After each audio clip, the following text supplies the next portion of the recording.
So do you know the answer? What is that integral now at the bottom? Can someone just tell me what that integral is? What is that? Like this right here is what? What'd you say, Tomas? That is tan inverse of u.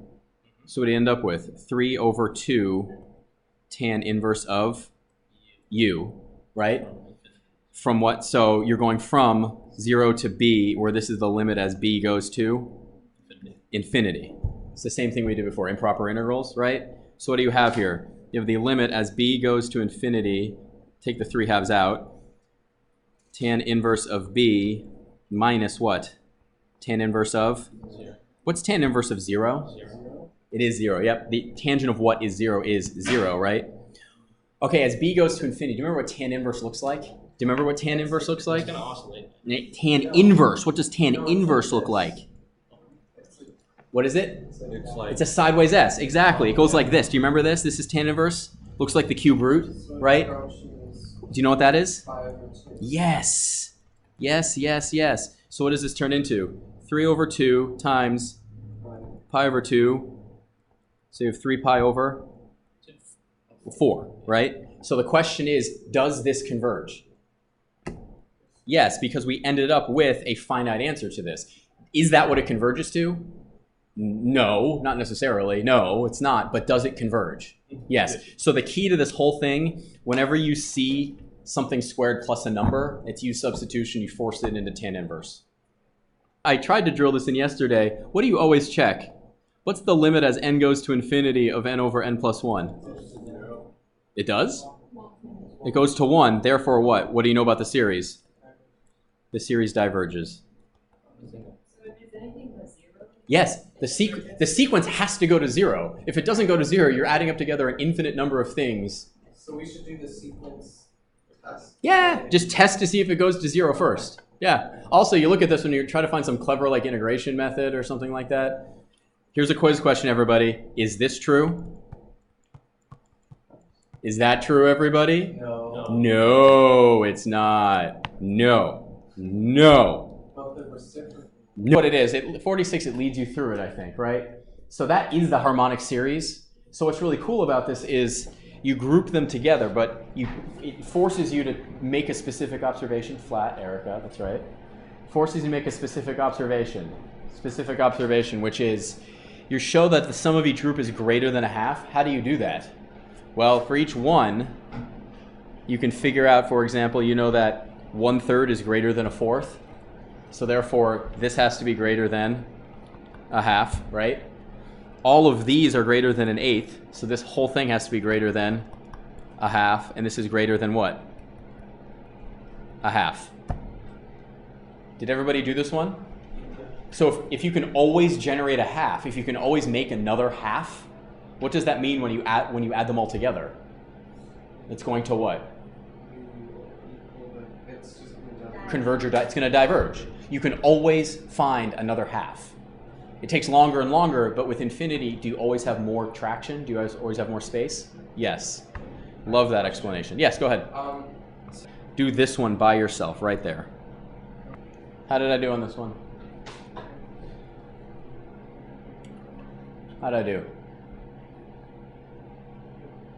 Did I do it okay? So what's the answer to this and what happens? Boom! It diverges. It diverges. Nice. Are you okay with this? 5 is, yeah, you got this. 0 is, you don't know what's going on. 5, are you okay with this one right here? Show me. Show me your hands here. We're good? I need a vote here. 4. It's okay. It's fine. But do you understand how I got there? If not, ask. If not, ask. Proper integral. What do you think? Is that an improper integral? Okay, why don't you get to the board with somebody else and try this one on the board. So on something as nice as this one, is it really important that you use full mathematical sentences?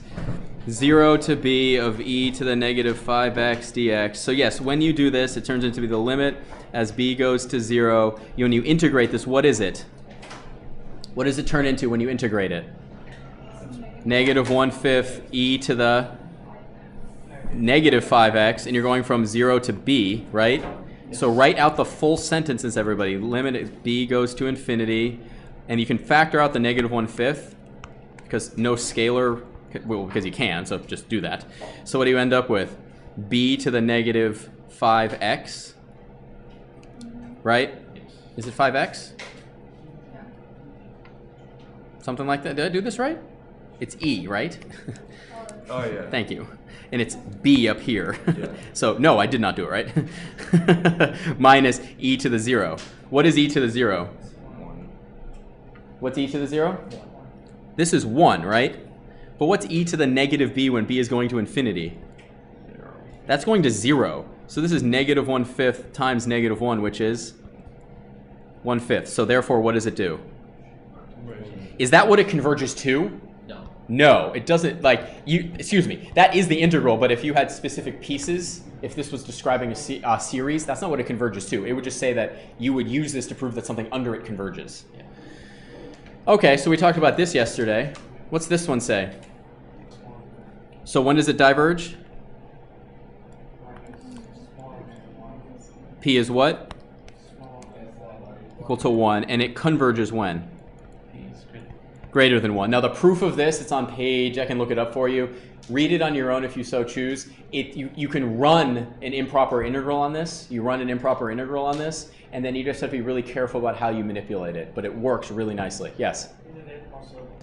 What should I write first on this one? How should I do this one? What does it turn into? You can skip steps if you want. It turns into the limit as a goes to 0 of what? Oh, you need to actually see it, don't you? The limit as a goes to 0 of what? What's the integral of 1 over the square root of x? You just did it. What is it? 2x to the 1/2 from a to 1, right? So does this change really anything? Let's see. A goes to 0. Put the 2 out front.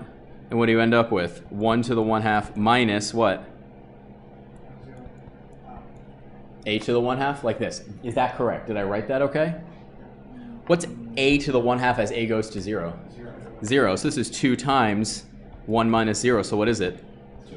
Hey, so does this converge the other way? Isn't that kind of cool? Look what that told us there. So for this one, what did we get when we did it up here? We did one similar to this one, right? Does this diverge? It diverges going to infinity to the right, but it converges going up. Pretty cool, huh? Is that pretty cool? I think it's pretty cool. You don't like the example? It's okay. I like it. That's all that really matters. Okay, so this was actually the first test we talked about before, which was if you know something converges and you are below it, where you're at converges. If you're above something that diverges, where you're at diverges. So if you can remember things or use p-series as your baselines, you can prove things are nicely convergent or divergent. So for example, this one right here, is that really, really close to something? What is that really close to? 1 divided by n to the 3rd power. Exactly. So what can we say here? If you just got rid of that, sorry, I just jumped around here. If you just nuked that 1, does that make the fraction bigger or smaller when you nuke the 1? It makes the fraction bigger. because the Yes. denominator's The denominator gets smaller. So what do you now know? You know that this right here, do you agree with this, is less than this? Yes. Well, Yeah, once I'm done writing. divided Yeah, by n. yeah. 1 over n cubed. Do you agree with that? Yes, I do. We made all of the denominators smaller, so we made the whole thing, the whole series, bigger. But what do we know about this? What is this? What is that? P series with P greater than what? 1, therefore converges, right? Yes. And because this is Small. less than a convergent series, what do you know? It also converges. It also converges.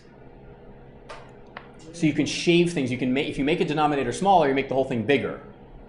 If you can get to something that converges, you're home free. Let's take a look at a few of these right here. Let's take a look at a few of these. Do these converge? Do these converge? What do we think? What do we think? Try by think about this by yourself. How did I do? The numerator, if the numerator gets bigger, what happens to the whole thing? It gets, if a numerator gets bigger, what happens to the whole fraction? It gets bigger. If the denominator gets smaller, what happens? It gets. So do it step by step. Numerator got bigger, denominator got smaller. Numerator got bigger, denominator got smaller, and then what can you do once you get to here? What cancels? Then you get 1 over n squared What is that? That's a p series with p greater than 1, so therefore what does it do? Converges. Take it step by step. Take it step by step. So what did that say there? So this means that the numerator got bigger, and this was the denominator got what? Smaller. So that means it's getting bigger the entire time. Are we okay with that one? So let's try something similar on the next one. Let's try something similar. So if we have the next one like this, 6n squared plus 1 over 2n cubed minus 1, where do we go next? Where do we go next? Bigger than bigger than smaller? That's not going to be helpful. So you know that this is bigger than what? And if I get it to stick, I don't know why it's not sticking now. Oh, look at that. Is it? Hey, I just wrote in the middle of nowhere. That's really helpful. Super helpful. Thank you so much. So you know that this thing is bigger than what? Let's do it in 2 stages here. N equals 1 to infinity of 6n squared over 2n cubed minus 1. And that's going to be, nope, wrong way. That's going to be greater than 6n, the sum, n equals 1 to infinity of 6n squared over 2n cubed. Why? Because what did we do there? From here to here, we made the numerator what? Smaller, and we made the denominator bigger. So the entire time it's getting smaller the entire time.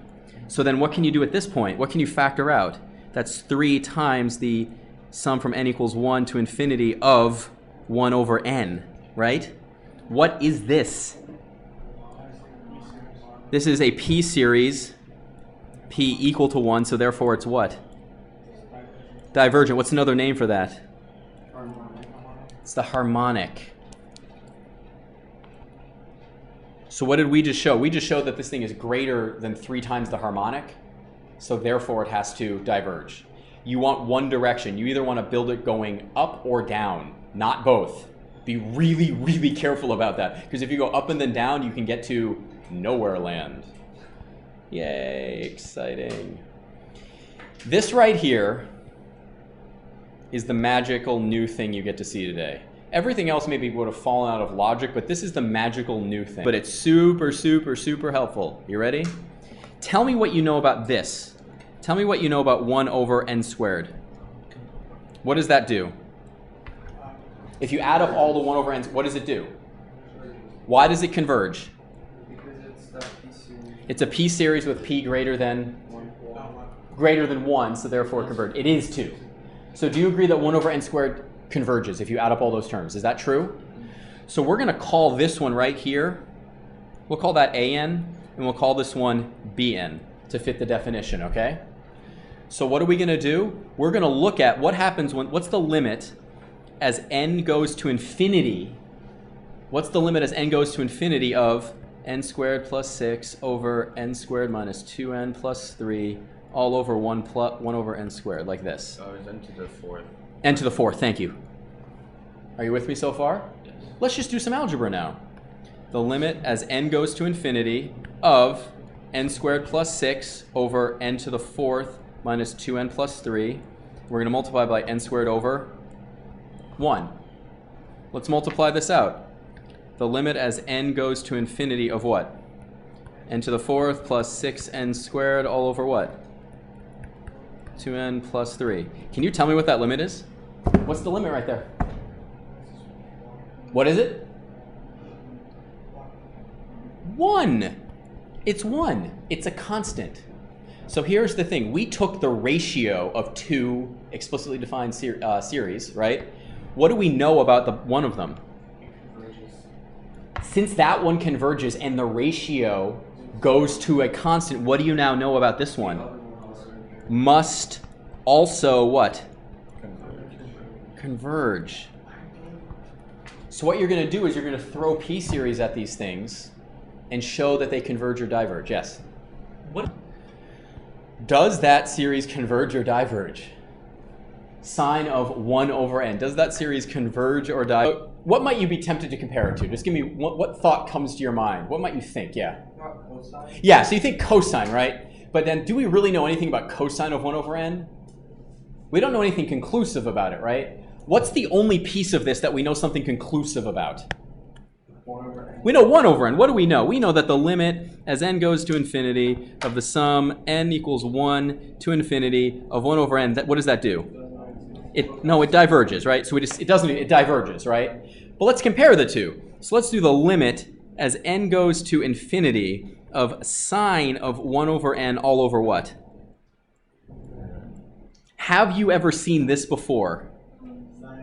This is the limit as n goes to infinity of n sine of 1 over n. Have you ever seen that before? Have you ever seen that before? What do you think? Anybody know? This is something you would have done in AB calculus. You've seen it. So I'll let you just say it. What do you think it is? It's interesting. This is one of those things where sine of 1 over n, this goes to 0, right? Correct? Let me finish. 1 over n goes to 0, right? What's sine of 0? 0. So this thing is tending to 0, right? Yeah. This thing is going to 0, but this thing is getting infinitely big, right? So you have a war going on. There's something that's getting infinitely small being multiplied by something that's getting infinitely big. There's 3 possible answers. It could go to 0, it could go to infinity, or it could go to some static number. Does anybody remember what it goes to? Pi. Those are the best answers. Like it goes to pi or e. I love those answers. Or like, what would be weirder? 4. You're like, what? What? How? Right? This goes to 1. This goes to 1. This is something you don't have to prove. You can look it up if you want, but you are allowed to just use this as true, everybody. The limit as n goes to infinity of n sine 1 over n is 1. Really cool. But since that goes to 1 and this diverges, what do you now know about this? Must also what? Diverge. So when you're searching for something that you know converges or diverges that can take care of the thing you're looking at. So yeah, when you see this, you want to divide by n squared. Oh, 1 over n squared does converge. So do the math. Show me this. Show me it goes to 1. So because that's your C value right there. It doesn't blow up. It's a constant. It must also do the same thing as the original. So if you started with something that converges or started with something that diverges, it must stay that way. It must stay that way. We're past, aren't we? Yeah.